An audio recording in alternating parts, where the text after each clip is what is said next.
Hi, I'm Jayant, and as a part of my 20,000 kilometers cycling journey along the borders of country for the cause of change before climate change, I'm here in Shillong in this beautiful golf course with a bright young lawyer from Shillong, Joel. Hi, Joel. Pleasure meeting you. Likewise, yeah. Thank you for having me. So, Joel, tell us a little bit about Shillong and this golf course. Yeah. So right now, we're sitting at the Shillong Golf Course, which is a natural golf course that was opened in 1898. Open as in it was already a natural golf course, but it was developed specifically for the purpose of golf. It was developed by the then British officers who were posted in Shillong as part of the British government and all of that, where it was primarily for the usage of the British civil service officers and um, uh, personnel from the British Army. So, Shillong has been during the Britishers' favorite basically during their rule. I mean, it's Scotland of the East for a reason, right? Absolutely, yes. Yeah. So the hills, the verdant hills over here, reminded them of the Scottish Highlands and all that, as well as the weather. As you can see, it's right now it's sort of like dullish and grayish, Yeah. but nevertheless we experience pleasant climate and weather throughout the year, and which was sort of favorable for the British officials for their respite from heat from the plains that where they would normally be at. So now you, being a resident of the state of Meghalaya, how do you see this place in terms of its demography, in terms of the climate environment around here? Shillong is my hometown and it's my birthplace, my native place. So obviously any answer that you'd hear from me is obviously very biased, right? So I love this place from the bottom of my heart. It's always that that one place rather, that I look forward to being, you know, at different points of time throughout the year, because I'm studying in Calcutta, finishing and getting my law degree from there, interning between Delhi and Bombay as well. So coming to Shillong during right now, which is like July, June, the peak summer months, right? Being here, it's just an amazing respite to be back home, to be with family, and as well as like enjoy the weather and all of that. You mentioned Bombay, and yesterday during our discussion, I was like a little hesitant to tell you about Khopoli, where I come from, because I wasn't sure if you'd know. And the moment I mentioned Khopoli, you said, "Oh, I was there last month." You know? Yeah. So the world is a very small place. Yeah. So you were there for hiking. Was it? Yeah, I went hiking. The hike that I went also was a very random hike. Like, because I just made a friend who had came to Shillong. You know, he makes travel content and like explores nature and all that. Just we very very alike in terms of the wave playing and how we see the world around us. And he was organizing this one hike to Khopoli. Unfortunately, I forgot the name of the place where we went, but it was a very No, from beautiful. the photographs you showed me, I think it was somewhere in Monkey Hill. Or, Most yeah, probably, yes, yeah. right. Most probably, yeah. So, tell us a little bit more about it, because what I understand from you, the social structure here is very interesting and very different from the other parts of most of the parts that I come from, or I Yeah. know of. Yeah. So, in terms of the marriage, how it happens, and Yeah. you know, tell us a little more about it. Yeah, so yesterday we were just having this conversation, and you were very surprised to learn about how the social structure here Yeah. is different. So Meghalaya is a matrilineal culture in terms of the Khasi community, the Jantia community, as well as the Garo community. All the three major tribes that are here in Meghalaya are all matrilineal, with other tribes also following their respective indigenous So, customs as well. what are the tribes you mentioned? Khasi, Khasi, Jantia, and Garo. Jantia, and Garo. Yeah, Jantia. So these are three major tribes out Yeah. here. Up There are in the smaller Meghalaya. ones also, There are the smaller ones as well. and they'll have their own customs. They have their own customs. For example, we'll have the Hajong community, the Rabha community, the Koch community as well, which are present in different parts of Meghalaya as well, between Garo Hills and in other parts of like Jani Hills as well. So you belong to which tribe? So I belong to two tribes. Oh, Yeah. your father would be from. My father's Khasi and my mom's Jantia. But because it's a matrilineal culture, so I take after a lot a lot more after Jankia customs and traditions, because again, being matrilineal, right, you inherit from your mother, you take after your mother's surname, and your surname determines your tribe. Even your inheritance comes from your mother's side. Even the inheritance comes from your mother's You don't side. get anything from your father. I do. You do. I do. Like, in terms of like, it's not like the father doesn't provide anything for his children, but in terms of like the ancestral property that we're talking about, it passes on from youngest daughter to youngest daughter. Primarily, this is with regards to like traditional forms of inheritance. Though of course there are, legally speaking, various ways of property being inherited from one person to another, but primarily speaking, if families were to choose, interstate succession, that means through the traditional forms of inheritance, where it's not, say, written via a will, or it's not, presented in the form of a trust or anything, then it's obviously going to follow through the traditional means. So it's the lady of the house who would primarily be making decisions. Normally it would be like the man of the house, that's what you call it. But here it's more the mother is in charge, or how is it? So this is where it becomes more nuanced and interesting, right? So despite the fact that Meghalaya is matrilineal, it's not a matriarchal society. So women are primary economic agents in terms of the owners of property, right? But political decisions in terms of like decisions related to the family would be taken by men of the household. So traditionally in Khasi households and in Janki households, the uncle plays a very important role in the household where a particular family would be residing, and the father would not be playing as important as a role, traditionally speaking, of course, though of course it would differ from family to family, of course, right? So the father would not be playing a primary role in his wife's household, but would be playing a primary role in his own ancestral household. Oh, Yeah. So the very mother, complex, yeah. the mother's brother also has an equal say as much as the father. okay. So the uncle of the household. But this is in your community. So if I go to some other communities, it will be the customs will be different. I'm not entirely familiar with the customs of the Garo community, but in terms of like the matrilineal structure and all of that, it's relatively the same.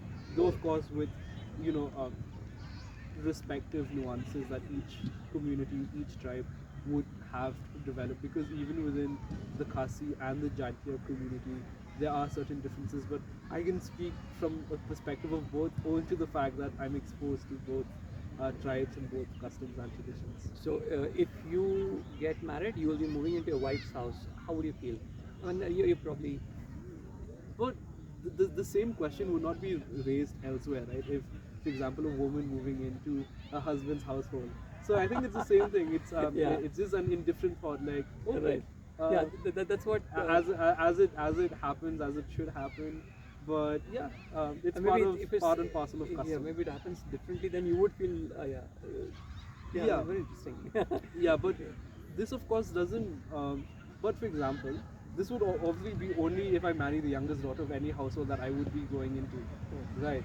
For example, if an individual is to settle down with another daughter, they can always establish their own household. There's no obligation for you to move into that particular household, because the daughter will not necessarily be the custodian of the property. Oh, interesting. Yeah. And then now coming to this golf course, and grass is really green here. Yeah. But then I mean, that's at least how I see it, coming all the way from Khopoli, Maharashtra, and having traveled across at least half the country by now. I really find Meghalaya very, very beautiful, mesmerizing. But from a climate change perspective, you being a resident of Shillong, Meghalaya, how do you see this? Like I said, and like the way I think also, obviously it won't be a hyperbole to say the grass is always green on the other side, because we're literally sitting on a patch of grass in a golf course. But truth to be told, despite the fact of what we see around Meghalaya, the verdant hills, the valleys, and the climate the larger climate in terms of it being pleasant from here, right now being the monsoons and all of that. Despite all of this, there's a lot more than just what meets the eye, and Meghalaya does have its own set of problems that are really imperative for all citizens to take responsibility for, particularly with regards to unregulated rat hole mining, sand mining, limestone mining that happens in excess and in a very unregulated way under the excuse of tribal customs. Oh, so and that is impacting the climate in general. Of course, definitely, right? So it's impacting the rainfall and. Definitely, in terms of it's incremental, right? That's how the climate is changing. Of course, there is, of course, if one say were to prove from a very if one was to draw a direct inference, you can't necessarily argue that say coal mining in Meghalaya is leading to a decrease in rainfall as a blanket statement. You have to appreciate the nuances of it. So obviously unregulated coal mining which is happening over here is a problem to the land degradation is also a problem to the economy, because unregulated mining escapes public taxation. If it escapes public taxation, it's a loss for the entire state. And if it's a loss for the entire state, it's also a loss for all the citizens and the residents, because as a public good, as a common good, the state is losing out on its own revenue. And secondly, environmental degradation, because if it's unregulated, if it's not following the ambit of the law, there's no responsibility for those individuals engaged in coal mining to also take environmental factors into consideration and all of that. So we have to appreciate the larger context and the larger ambit. So you're talking about like the kind of conversations that you have with your grandmother Yeah.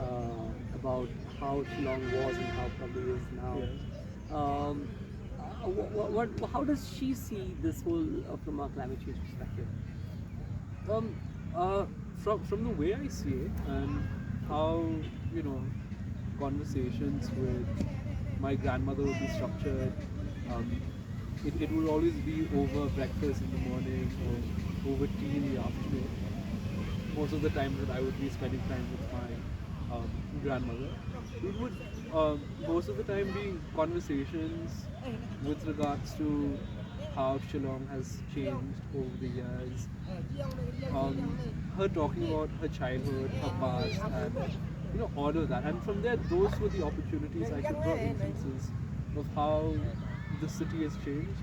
And in terms of like talking about the environment and the climate, a lot of it that I can infer is from her conversations, her contemplation over like the degree of urbanization that Shillong is facing. As we're seeing throughout the world and throughout the country, unfortunately, a lot of the rivers and the streams are just becoming urban drains, right? That's true for most of the cities Yeah. actually.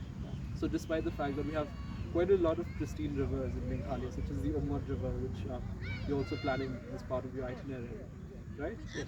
Despite the fact that we see the glistening waters over there, where you can see the bottom of the riverbed and all that, it's not necessarily the case of all the rivers and the streams in the state. So if urbanization, what I could understand is she would talk about during her childhood how along with her friends and her siblings they would be going through the streams for fishing, or for example just sitting by the riverside carrying rice that has been packed in a banana leaf and just eating by the riverside, and just in their own childhood appreciating the local environment. But all of that is not possible, unfortunately, right now. So this is where I relate romanticization of that ideal with what we're witnessing. Because to me, for someone who comes from a legal background, it's always between the way I think is always with regards to regulation and trade-offs and how do you ensure more effective governance. So this is where perspective on say urbanization, land degradation and the environment all just becomes very intersectional in the way that I think. and I relate it to the larger context of climate change. So when she talks about, like earlier it used to be rain so much, it used to be raining so much, and now probably rains have decreased. Like, how does that look like? So has the rain been a little more erratic? Is it decreasing or is it the same? How is it? Yeah, true, but um, erratic it is, of course, from the way I see it. And the volume? Yeah, but climate change, for example, the general understanding would be climate change and global warming as intersectional, right? But we, of course, know it's not the same. So the imagination that most of us would have is, oh wait, if the Earth is becoming warmer and warmer beyond the target of It one, is. It is becoming warmer. I can't say for sure because again, climate change is erratic, right? In certain parts, it may become slightly more warmer, and in certain parts, it may become colder because that's how climate change operates, right? How is it in Meghalaya and Shillong specifically? So, from the way I understand, winters over here used to be extremely cold. So, even in Golf Links where we're at right now, if we're visiting this place at around 5 6 a.m. on a January morning, the entire place would be full of frost. All this grass would be like sheets of ice on top of it. Ice? Literal ice. So even if you proceed further on the road to Sora, Cherrapunji, you'll be passing by a village called Million. Over there also it has quite a few paddy fields and all of that. A lot of grasslands essentially as you proceed towards Cherrapunji and Sora. Over there also you'll be seeing like a lot of ice on the grass. Till Because like how many years back? so you can still see it now as well, but based on these conversations that I would have is that, you know, the ice would just stop perhaps, after a few weeks after January and all that.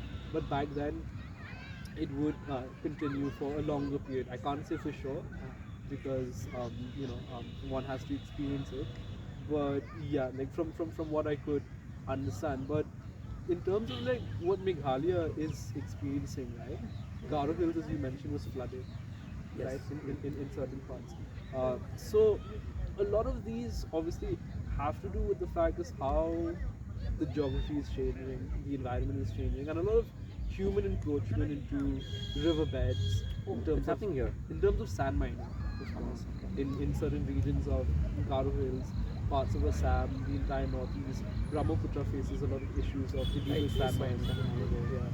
So where we're encroaching upon the riverbeds, all of it is just a call for help from the environment, but at the same time also a lot of it is owing to anthropogenic factors that climate change in the present context also is anthropogenic climate change, right? Climate change has always been happening throughout the decades and throughout centuries, but a lot of it is because of the human contributed factors as well. So in terms of Meghalaya as well, this is what we're seeing in terms of coal mining, urbanization, limestone mining, all of it just being unregulated, hiding behind the facade of, tribal governance, development, and all that. And presently also there's like attempts for the mining of uranium as well in Meghalaya. So you spoke about a river which looks blue in color. Which place is that? Yeah, so we were having this conversation yesterday, right? So in East Janji Hills, which is one of the main coal mining belts in Meghalaya, um, as a result of rat hole mining, where deep vertical pits as well as horizontal shafts are dug into the ground, there's a lot of acid mine drainage that happens as a result of the rain, because obviously the volume of rainfall that Meghalaya experiences is quite abundant. So the rain interacts with the coal, and a chemical reaction occurs of sorts between the carbon, the sulfur, and all that.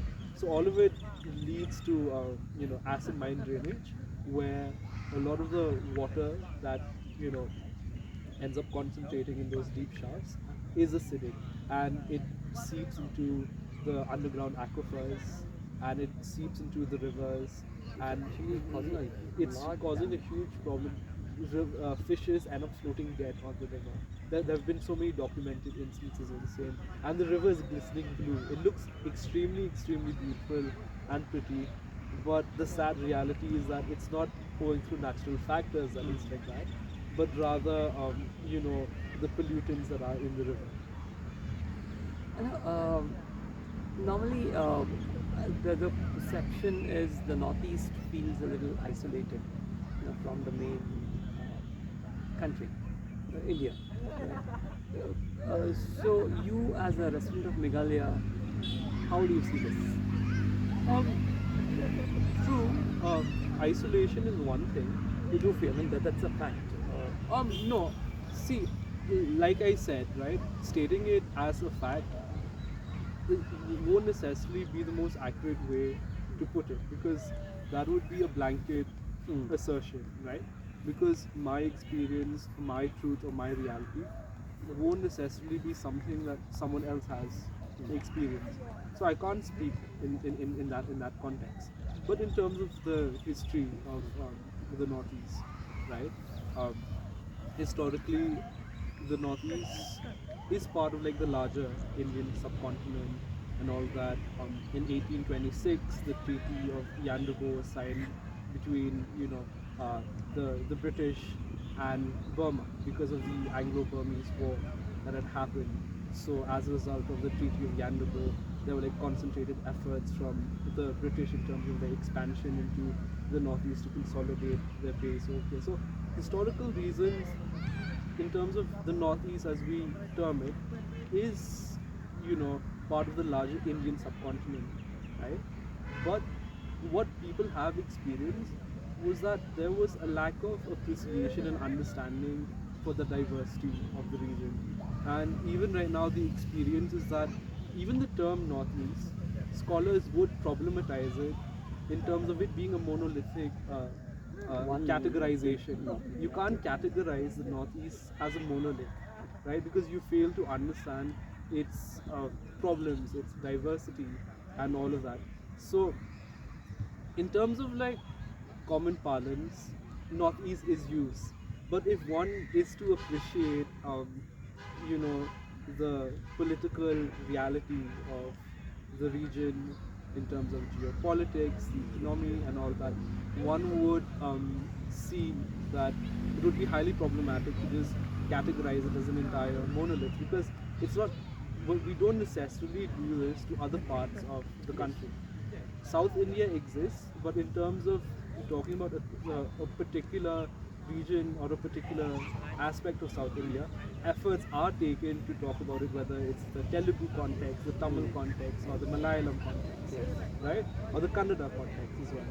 Whereas for the Northeast, it's just a single blanket statement. There's no appreciation for the diversity that people feel. But at the same time, also, this is an opportunity for unity amongst different people in the region. But the fact remains is that there's just been a history of misunderstanding for the Northeast. And whether we like it or not, it's a fact. And, this has also been, a contributing factors to the decades of insurgency that the region has experienced and all of that as well. But nevertheless, right now we're doing better. We're on the path to progress and all of that. And So this bridge, which has been there for a long time, you think it is being addressed, and see, I have my own perspectives on it, right? And I'm sure even for you, over the course of your travel, you've been able to juxtapose the context and the reality of the Northeast with the other legs of your journey that you've been on. And I think you yourself can speak and testify to how how vast this country is and how magnificent and beautiful it is. But in terms of bridging, this is where the beauty of the country is, right? Where despite most things that are happening, this is where it means when we say we the people of India, right, in the preamble. So this is what we need to appreciate and what we need to But recognize. what do you think? more. Is it happening? Is other things getting better, or more needs to be done? There's always scope for improvement, and I'm not necessarily being half glass full, a half Right. glass empty person, but I believe there's always scope for improvement, where we are part of one magnificent country where we're celebrating the diversity of every custom, every religion, most importantly, and every culture that we have, and we're able to mutually respect one another. Great, Joel. I think this has been a wonderful conversation and very insightful. And thank you for, Thank you so much for having me. Yeah. and wish you all the best. Thanks. Thank you. I hope it